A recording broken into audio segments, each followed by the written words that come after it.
News 24 এর এখনকার update সংবাদে আপনাদেরকে স্বাগতম। প্রথমেই জানিয়ে দিচ্ছি সংবাদ শিরোনাম। পুরো সম্ভাবনা নষ্ট করেছেন কথিত মাস্টারমাইন্ড মন্তব্য রাশেদ খানের। সব কুল হারিয়ে নয়া কৌশলে মাঠে নেমেছে আওয়ামী লীগ। দুঃখ প্রকাশ করে যা বললেন উপদেষ্টা মাহফুজ আলম। পাবনায় বিএনপি জামায়াতের অফিস ভাঙচুর, দফায় দফায় সংঘর্ষ। বাজেটে উল্লেখযোগ্যভাবে শিক্ষা বরাদ্দ নিশ্চিত করুন দাবি জোনায়েদ সাকির।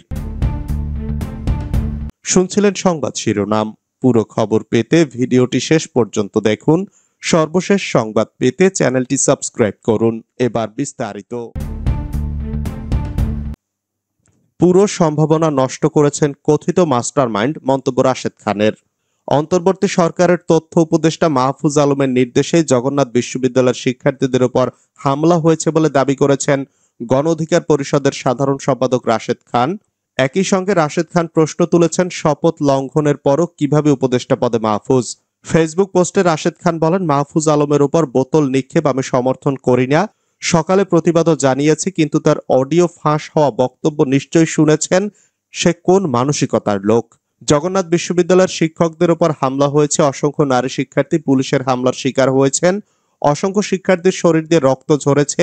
মাহফুজ আলমের নির্দেশে এসব হামলা ও রক্ত ঝরানোর ঘটনা ঘটেছে।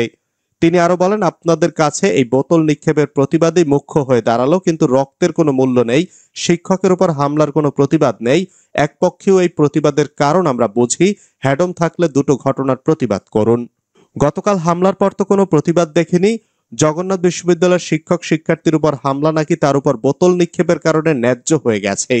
এখান থেকে প্রমাণিত যে এই উপদেষ্টাদের নির্দেশেই হামলা হয়েছে। গণ অধিকার পরিষদের সাধারণ সম্পাদক বলেন, এই হামলার প্রতিক্রিয়া যে বোতল নিক্ষেপ নয় তা কিভাবে বলবেন? মাহফুজকে যারা কাছ থেকে চেনেন তারা আরো ভালো বলতে পারবেন। ছাত্র জনতার গণ অভ্যুত্থানের পরবর্তী রাষ্ট্র সংস্কার ও নতুন রাষ্ট্র বিনির্মাণের পুরো সম্ভাবনাকে নষ্ট করেছেন এই বুদ্ধিজীবী নামধারী কথিত মাস্টারমাইন্ড। এমনকি তিনি জাতীয় ঐক্য ভেঙে ফেলারও মাস্টারমাইন্ড। ফেসবুক পোস্টে তিনি আরো বলেন, দেশের এই ক্ষতির জন্য ভবিষ্যতে আপনাকে আমাকে যেমন খেসারত দেওয়া লাগবে তাকেও দেওয়া লাগবে। অন্তর্বর্তী সরকারের উপর মানুষের যে আস্থা বিশ্বাসে ঘাটতি তৈরি হয়েছে তার জন্য পুরোপুরি দায়ী এই কথিত টিএসসির বুদ্ধিজীবী।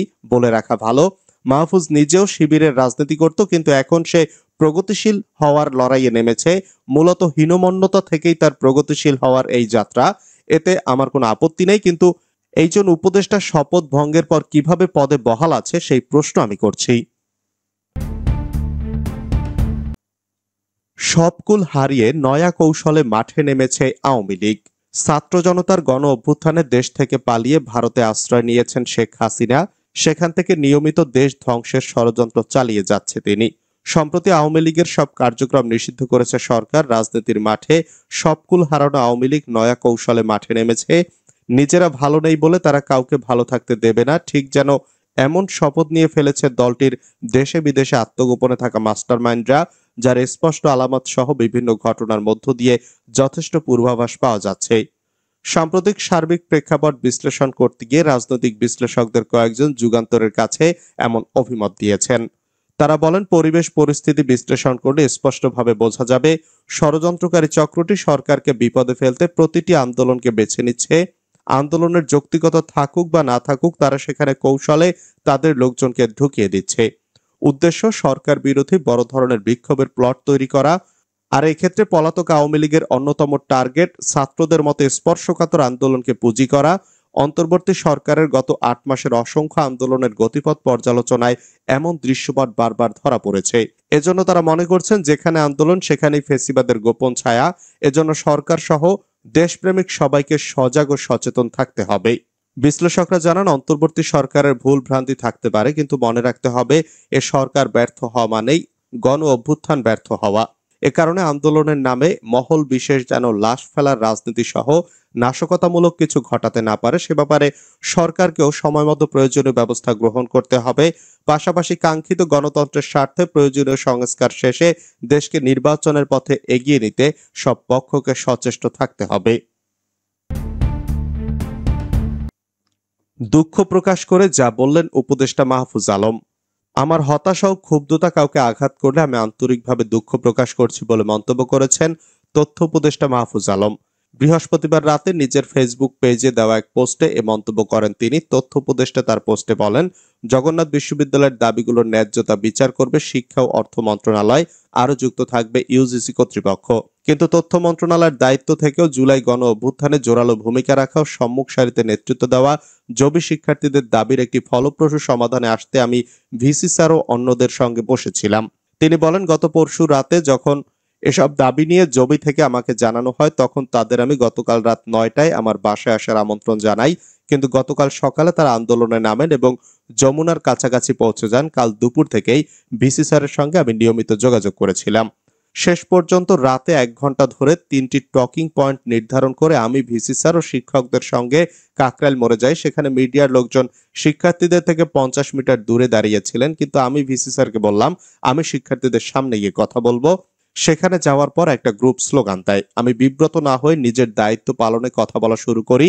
পূর্ব নির্ধারিত টকিং পয়েন্ট অনুযায়ী পুলিশের বাড়াবাড়ি অথবা সহউদ্যোগে উস্কানিমূলক কিছু করলে ক্ষমা প্রার্থনা ও বিভাগীয় তদন্তের কথা বলতে গিয়েছিলাম। তখনই বোতল নিক্ষেপ করেন একজন শিক্ষার্থী। ওই শিক্ষার্থী কেন এবং কার মদদে এই অন্তর্ঘাতমূলক কাজ করলেন তা আমি আশা করি প্রশাসন দ্রুতই খতিয়ে দেখবে। তিনি আরো বলেন, তারপর আমি হতাশা নিয়ে চলে যাচ্ছিলাম। তখন স্যারদের সঙ্গে আমার হতাশা ও ক্ষুব্ধতা ব্যক্ত করি। স্যাররাও এই অনাকাঙ্ক্ষিত পরিস্থিতিতে হতচকিত হয়ে গিয়েছিলেন। গত 1 সপ্তাহব্যাপী সোশ্যাল মিডিয়া একটি দলের নিয়মিত আক্রমণ ও হত্যার হুমকির কারণে ন্যায়ভাবেই অনুমান করেছিলাম এটা হুমকিদাতা দলের কাজ হতে পারে। আমার হতাশা ও ক্ষুব্ধতা কাউকে আঘাত করলে আমি আন্তরিক দুঃখ প্রকাশ করছি। পাবনায় বিএনপি জামায়াতের অফিস ভাঙচুর, দফায় দফায় সংঘর্ষ। পাবনার আটঘরিয়া উপজেলার দেবোত্তর ডিগ্রি কলেজের অভিভাবক সদস্য পদে মনোনয়ন ফর্ম তোলা নিয়ে বিএনপি ও জামায়াত নেতাকর্মীদের মধ্যে সংঘর্ষের ঘটনা ঘটেছে। এ সময় বিএনপি ও জামায়াতের অফিস এবং 23টি মোটরসাইকেল ভাঙচুর করা হয়। এ ঘটনায় উভয় পক্ষের বেশ কয়েকজন আহত হয়েছেন। তাদের মধ্যে 5 জনকে হাসপাতালে ভর্তি করা হয়েছে। বৃহস্পতিবার দুপুর থেকে সন্ধ্যা পর্যন্ত দফায় দফায় এ ঘটনা ঘটে। পুলিশ ও স্থানীয় প্রত্যক্ষদর্শীরা এসব তথ্য নিশ্চিত করেছেন। রেল ভবনে এনসিপি নেতার তদবিরের ভিডিও ভাইরাল। আপনি করেন, আমি 3টা নাম দিলাম, ওইটা করেন। এখন ডিসিটা তো করা যাচ্ছে না, ডিসিটা চেঞ্জ হওয়ার আগে পর্যন্ত করতে পারতেছি না, এই মাসের ভেতর চেঞ্জ হবে, আমাকে আপনি সুযোগ দেন। রেল ভবনে বাংলাদেশ রেলওয়ে মহাপরিচালকের একান্ত সচিবের কক্ষে অপেক্ষমান এনসিপির সংগঠক নাহিদউদ্দিন তারেক ফোনে এসব কথা বলছিলেন। এনসিপির সংগঠক নাহিদউদ্দিন তারেকের কথোপকথনের এই ভিডিও ছড়িয়ে পড়েছে সামাজিক যোগাযোগ মাধ্যমে। এই ভিডিও নাহিদউদ্দিন তারেকের সঙ্গে বৈষম্য বিরোধী ছাত্র আন্দোলনের বদরুন্নেসা কলেজ শাখার সমন্বয়ক সিনথিয়া জাহিন আয়েশাকেও দেখা গেছে।